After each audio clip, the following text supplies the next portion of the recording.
2012 is the centenary year of my Aunt Wilhelmina Barnes-Graham, the British painter who died in 2004. Known as Willie to her family, it might have been wiser had I stuck to calling her just that, as getting the H's wrong in Wilhelmina in a letter of congratulation to her might have cost me the promised inheritance of one of her properties. She owned a Scottish estate outside St Andrews, a large country house nearby, and a studio maisonette with private beach in St Ives. Well, why would my aunt make such a promise to me?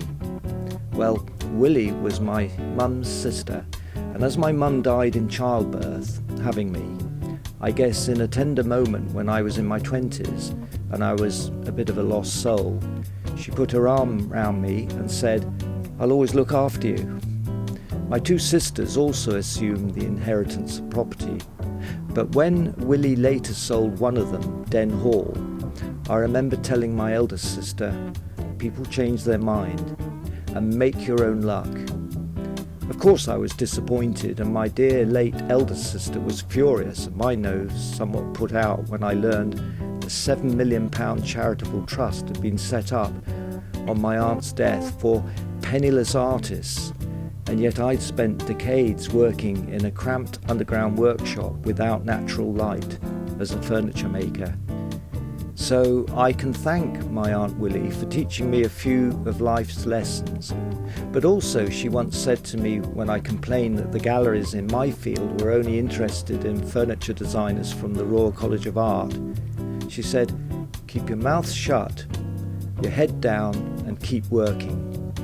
That she certainly did, as for much of her working life, as one of the St Ives group of artists, she worked under the shadow of the men, although the figurehead was a woman, Barbara Hepworth. For much of my youth, nobody I spoke to had heard of my aunt, yet her CV covered all the major galleries in the world. Was this simply the elitism of art in Britain? And yet the energy and vibrance of her later work was almost childlike, and indeed I believe she gathered a substantial young following. She was awarded the CBE, and in my letter of congratulation I not only got the H's wrong in her name, but referred to her as a mere OBE. I think a letter to me could one day be worth almost as much as some of her paintings.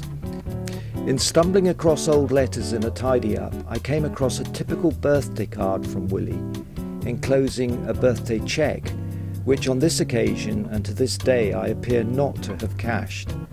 She was a great writer and even better storyteller, and when I had girlfriend problems, as I often did in my youth, she'd phone me up and offer very sound advice with the voice and enthusiasm of a 40-year-old.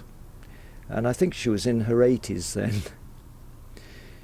She was an incredibly youthful person, and as I now find myself in the autumn of my own youth, I find I'm going through some of the same feelings of urgency to get things done as she did. Willie taught me to swim when I was about 7 years old in St Ives. She was married then to, I think he was a writer, David Lewis. When I was around 17, she bought me my first acoustic guitar, and this was quite something, as my father, who died in that year, had banned me from playing the guitar as he considered it an inferior instrument because of the frets. In my adult life, I was disappointed that Willie did not invite me down to St Ives, but I did turn up once unannounced in my Mini Cooper S. I think it was a couple of years before her death. She took me up to the top floor of her studio, chuckling on the way up in her stair lift. "What do you think?" she asked as I entered the attic, almost knocked off my feet by the vibrant colours leaping out of the walls. "Well, you know I'm colourblind," I said, "and I have little knowledge of art. But tell me what you think," she urged. And after I gave her my thoughts, she said, "You sound just like the Sunday Times art critic who was here last week." Flattered, I also felt saddened that our respective introspections had forged a rift over the years when clearly our paths intertwined. And in our family we were quite rare, following this artistic path. I think I was the only member of the family, in fact, to receive a signed copy of the wonderful book celebrating her life. I recall when I was a very young man, she invited me to the Penwith Arts Society, and there was a raffle for work there. And she said, "Don't choose that, go for the Barbara Hepworth one." I recall a couple of pebbles nesting together. She said, "That'll be worth a fortune one day." But I said, "No, I'm going for the one I like." Of course, she told me there was a lot of copying going on in St Ives, and especially around the rather childlike work of Alfred Wallace.